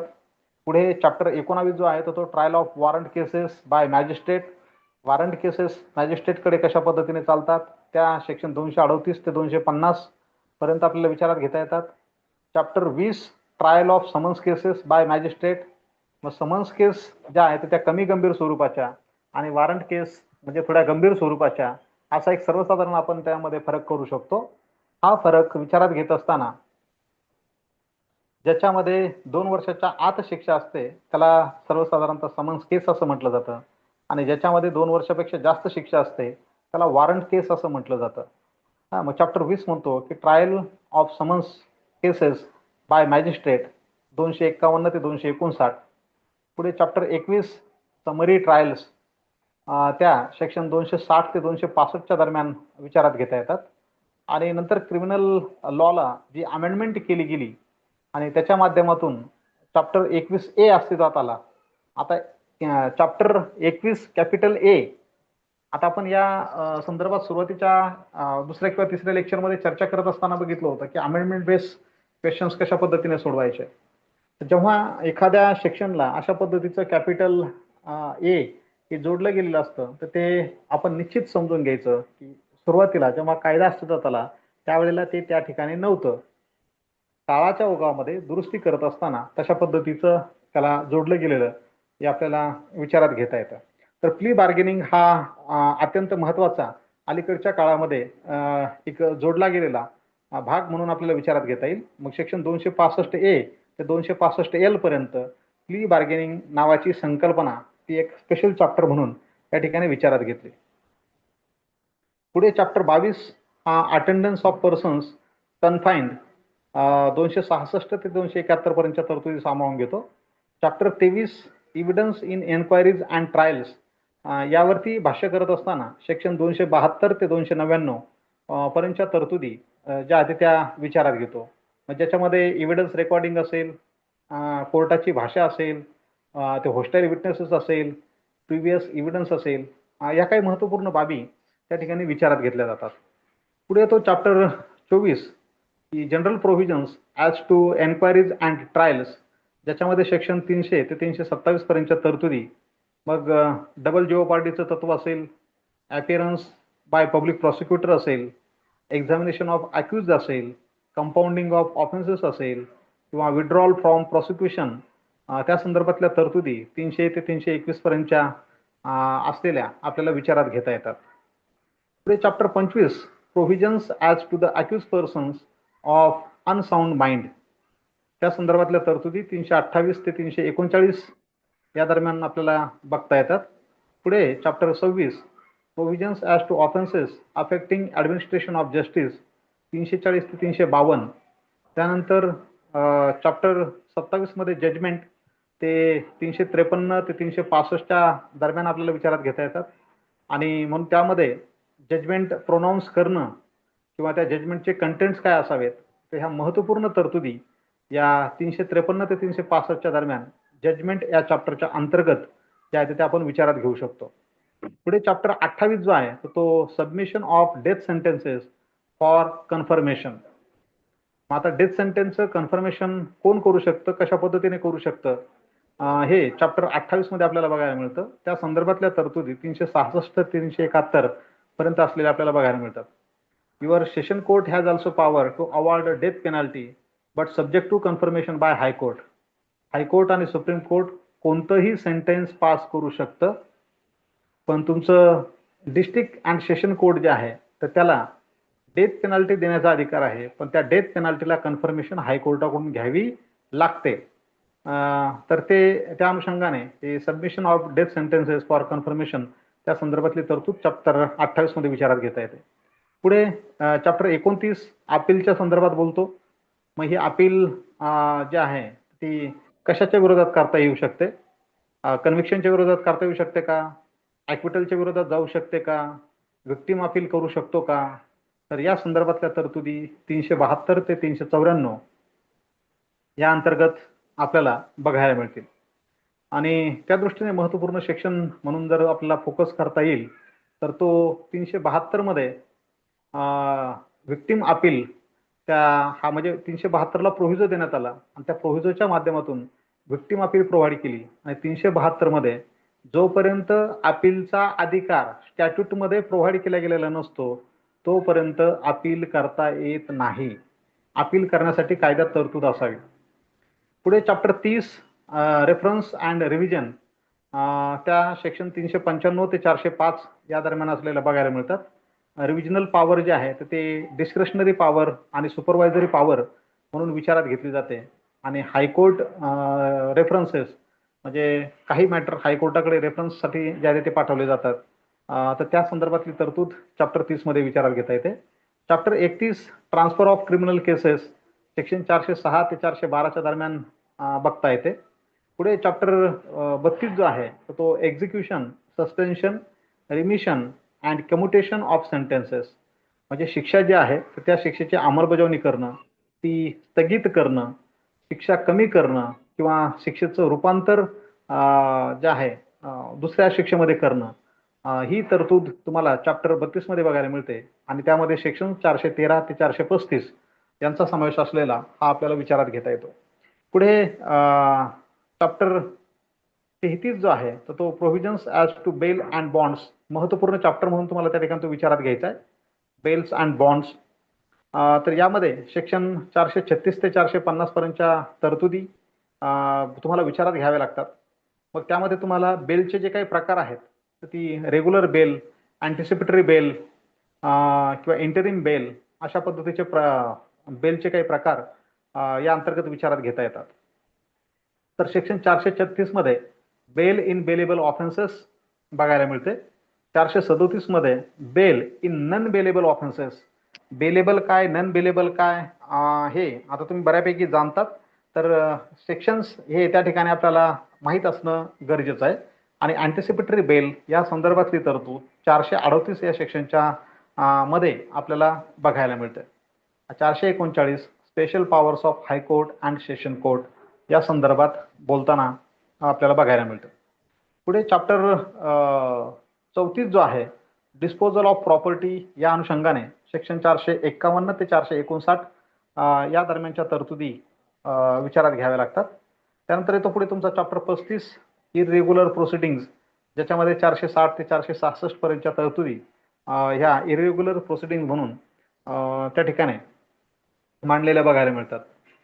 पुढे limitation for taking cognisance chapter 36 मध्ये समाविष्ट केला, ज्याच्यामध्ये सेक्शन 467 ते 473 पर्यंतच्या तरतुदी ह्या डिवोट केल्या गेल्या. आणि त्यानंतर पुढचा जो काही शेवटचा चॅप्टर येतो, ज्याला आपण संकीर्ण किंवा किरकोळ स्वरूपाच्या तरतुदी मिससेलेनियस प्रोव्हिजन्स या अनुषंगाने विचारात घेतो, तो आहे तुमचं समाविष्ट करणारा पार्ट म्हणजे सेक्शन 474 ते 484. तर एकूण सीआरपीसी मध्ये 484 असणारे सेक्शन्स हे 37 भागामध्ये अशा वेगवेगळ्या हेड खाली डिवाइड केलेले आपल्याला बघायला मिळतात. हा झाला एक पार्ट सीपीसीचा, आपला सीआरपीसीचा. आता दुसरा जो भाग आहे तो आपण शेड्यूलचा म्हणालो होतो. तर सीआरपीसी मध्ये 2 शेड्यूल बघायला मिळतात. तर पहिलं जे शेड्यूल आहे तर ते क्लासिफिकेशन ऑफ ऑफेन्सेस, गुन्ह्यांचं वर्गीकरण, cognizable, non cognizable, bailable, non bailable, compoundable, non compoundable या संदर्भात बोलणारं ते पहिलं शेड्यूल आहे. आणि दुसरं शेड्यूल की ज्याच्यामध्ये 56 वेगवेगळ्या स्वरूपाच्या अर्जांचे नमुने हे या दुसऱ्या शेड्यूलमध्ये बघायला मिळतात. तर अशा पद्धतीने तुमचा सीआरपीसी जो आहे तर 484 सेक्शन 37 चॅप्टरमध्ये डिवाइड केलेला आपल्याला बघायला मिळतो. आता सीआरपीसीचे एआयबीच्या दृष्टीने वगैरे महत्त्वपूर्ण सेक्शन्स म्हणून कशावरती फोकस करावा, तर त्या संदर्भामध्ये यादी तुम्हाला या ठिकाणी दिली गेली. या यादीमध्ये डाव्या बाजूला सेक्शन्सचे नंबर्स दिलेत आणि उजव्या बाजूला त्या सेक्शनच्या अंतर्गत येणारा टॉपिक जो आहे तो तुम्हाला या पीडीएफ मध्ये बघायला मिळेल. मी त्यांची चर्चा पुन्हा या ठिकाणी करत नाही. त्या बाबी तुम्ही या ठिकाणी ज्या अभ्यासाच्या अनुषंगाने विचारात घेऊ शकता. त्यानंतर कंपॅरेटिव्ह टॉपिक्स जे आहेत तुलनात्मक अभ्यास करण्याच्या अनुषंगाने बघ, कॉग्निझेबल आणि नॉन कॉग्निझेबल ऑफेन्स असेल तर त्यामध्ये फरक कशाच्या माध्यमातून विचारात घ्यायचा, तर तो अरेस्ट, इन्व्हेस्टिगेशन पॉवर्स याच्या माध्यमातून तो फरक तुम्ही लक्षात घ्यायचा आहे. बेलेबल, नॉन बेलेबल ऑफेन्स याच्यामध्ये राईट टू बेल हा म्हणजे कोणत्या परिस्थितीमध्ये अवेलेबल आहे आणि कोणत्या परिस्थितीत नाही, त्याच्या माध्यमातून तुम्ही फरक करू शकता. त्यानंतर समन्स केस आणि वॉरंट केस याच्यामध्ये पनिशमेंटची मर्यादा किती घातली गेली याच्या आधारे फरक तुम्हाला बघता येईल. एन्क्वायरी आणि इन्व्हेस्टिगेशन त्याच्यामध्ये कोणती अथॉरिटी एन्क्वायरी करू शकते, कोणती अथॉरिटी इन्व्हेस्टिगेशन करू शकते. तर एन्क्वायरी ही ज्युडिशियरीकडून घडत असते, इन्व्हेस्टिगेशन पोलीस अथॉरिटीकडून घडत असतं. म्हणजे ह्या किरकोळ किरकोळ गोष्टी ज्या आहेत त्या आपण लक्षामध्ये ठेवणं गरजेचं आहे. अपील आणि रिव्हिजन म्हणजे अपीलचा स्कोप काय, रिव्हिजनचा स्कोप काय, त्याच्या माध्यमातून तुम्हाला फरक करता येईल. ॲक्विटल आणि डिस्चार्ज जे आहे त्या स्टेजेस आणि त्याचा इफेक्ट काय आहे, या बाबींच्या अनुषंगाने तुम्ही त्यामध्ये फरक करू शकता. आता हे फरकाचेच मुद्दे किंवा काही महत्त्वपूर्ण संकल्पना या पीडीएफच्या अनुषंगाने ज्या आहेत तुम्हाला फोकस करता येतील. आता या तुम्हाला हिरव्या रंगामध्ये दिसत असणारे जे काही सेक्शन्स आणि त्या पुढचे टॉपिक बघायला मिळतात तर ते क्लस्टर ऑफ सेक्शन्स म्हणजेच सेक्शनचा समूह त्या अनुषंगाने तुम्हाला विचारात घेता येतात. अरेस्ट असेल तर त्या संदर्भातल्या तरतुदी कुठे बघायला मिळतात, तर 41 ते 60A पर्यंत त्या तरतुदी आपल्याला विचारात घेता येतात. सर्च अँड सीजर कुठे बघायला मिळतात, तर 91 ते 105 पर्यंतचा सेक्शनचा क्लस्टर हा आपल्याला विचारात घेता येतो. मेंटेनन्स 125 ते 128 पर्यंत असेल. ट्रायल ऑफ वॉरंट केसेस 239 ते 250, समरी ट्रायल 260 ते 265, anticipatory bell 438, inherent power of high court 482. म्हणजे अशा पद्धतीने तुम्ही हे जे काही क्लस्टर ऑफ सेक्शन्स जर विचारात घेतले, ते नजरेखालून घातले, त्या संदर्भात तुम्ही काही पॉईंट्स वगैरे काढून ठेवले, तर ते तुम्हाला परीक्षेच्या दृष्टीने महत्त्वपूर्ण ठरणार आहे. आता एक बाब कायमस्वरूपी लक्षामध्ये ठेवा की बेर ऍक्ट वरती मार्किंग जे आहे ते करू नका, कारण वेगवेगळे मत त्या अनुषंगाने वगैरे जे आहे ते समोर येत आहेत आणि मग ऐन वेळेला परीक्षेला तो प्रॉब्लेम फेस करावा लागू नये म्हणून बेर ऍक्ट वरती कोणतेही मार्जिनल नोट्स, पेन्सिलच्या खुणा जे आहे ते काहीही करू नका. तर तुम्हाला हवं तर बेर ऍक्टला तुम्ही जे काही फ्लॅग म्हणतो आपण, रंगीत चिठ्ठ्या, तर त्या फक्त तुम्ही त्यांना जोडू शकता. म्हणजे त्या काढण्याची जरी वेळ आली तर ऐन वेळेला त्या पटकन त्या ठिकाणून काढता येणं शक्य होणार आहे. म्हणून हायलाईट करणं, पेन्सिलने लिहिणं, ह्या गोष्टी ज्या आहेत बेरॅकच्या संदर्भामध्ये तुम्ही टाळा. आणि स्पेसिफिकली जे म्हटलं गेलं की बेरॅक्ट हा विदाऊट नोट्स, विदाऊट कॉमेंट्री असणं गरजेचं आहे, तर ते डायरेक्शन आहे आणि ते फॉलो करणं गरजेचं आहे. आता पूर्वीच्या विद्यार्थ्यांचे काहींचे अनुभव, काही सेंटरला ते चालून गेलं, पण सगळ्याच ठिकाणी सगळ्याच गोष्टी धकतील असं सांगता येत नाही. कदाचित तुमच्या वाट्याला एखादं सेंटर स्ट्रिक्ट आलं तर तुम्हाला या अडचणींना सामोरं जावं लागू शकतं. म्हणून अगोदरच आपण ही काळजी जर घेतली तर ती समस्या तुम्हाला त्या ठिकाणी भेडसावणार नाही. या संदर्भात एक 101 MCQs या विषयावरती गोळा करण्याचा प्रयत्न केला. त्यांची यादी या ठिकाणी दिलेली आहे. त्यानंतर CRPCच्या संदर्भामध्ये डॉक्ट्रिन्स असतील, काही मॅगझिन्स असतील, हे बऱ्याच वेळेला ज्या आहेत त्या वापरले जातात. कोर्टाने निर्णय देत असताना बऱ्याच वेळेला त्यांचा संदर्भ घेतलेला आहे, त्यांची चर्चा केलेली आहे. मग असे डॉक्ट्रिन्स, अशा मॅगझिन्स या CRPCच्या अंतर्गत कोणत्या आहे, त्यांचा अर्थ नेमका काय आणि कोणत्या तरतुदींना त्या लागू होतात, त्यांची यादी या ठिकाणी पुढे देण्यात आलेली आहे. आणि काही केस लॉज की आतापर्यंत CRPCच्या अनुषंगाने की अरेस्टच्या संदर्भामध्ये महत्वपूर्ण असणारी जी काही केस म्हणून जिच्याकडे बघितलं जातं की सेफगार्ड्स इन अरेस्ट किंवा डायरेक्शन्स फॉर पोलीस, तर त्या अनुषंगाने हे तुमचं DK बासूची केस महत्वपूर्ण म्हणून विचारात घेता येते. तर असे काही लँडमार्क जजमेंट्स, त्यांचाही संग्रह या ठिकाणी या PDF मध्ये पुढे देण्यात आलेला आहे. तर तुम्ही जास्तीत जास्त या गोष्टींचं वाचन करणं, त्यांचं चिंतन करणं, मनन करणं, नजरेखालून घालणं, स्वतःची एक स्ट्रॅटेजी ही स्वतःच डेव्हलप करणं. कारण तुमच्या क्षमता त्या तुम्हालाच माहीत आहेत. तुमच्या क्षमता जगातील दुसरा कोणताही व्यक्ती ओळखू शकत नाही. तर तुमच्या क्षमतांचं अवलोकन कशा पद्धतीने करायचं आणि तुमच्या पुढे असणारी जी परीक्षा आहे तिला सामोरं कसं जायचं, याची तुमची स्वतःची एक स्ट्रॅटेजी तुम्ही स्वतःच डेव्हलप करू शकता. दुसऱ्यांनी असं केलं आणि म्हणून मी त्या पद्धतीने करू शकतो किंवा तसं मी केलं पाहिजे, मी करू शकते, ह्या भ्रमामध्ये राहायचं नाही. कारण तुम्ही इतरांपेक्षा वेगळे आहात. तुझे आहे तुझपाशी परी तू जागा चुकलाशी, असं तुकाराम महाराज म्हणतात. ती वेळ आपल्यावर आली नाही पाहिजे. आपण स्वतःच आपली स्ट्रॅटेजी जी आहे ती डेव्हलप करायची आहे आणि त्या अनुषंगाने या आयबीला आपल्याला सामोरं जायचं. तर आजचं लेक्चर मी या ठिकाणी थांबवतोय. तुमच्या काही शंका असतील तर तुम्ही विचारू शकता आणि जर नसतील तर मग आज आपण या ठिकाणी थांबूया. Is there any query?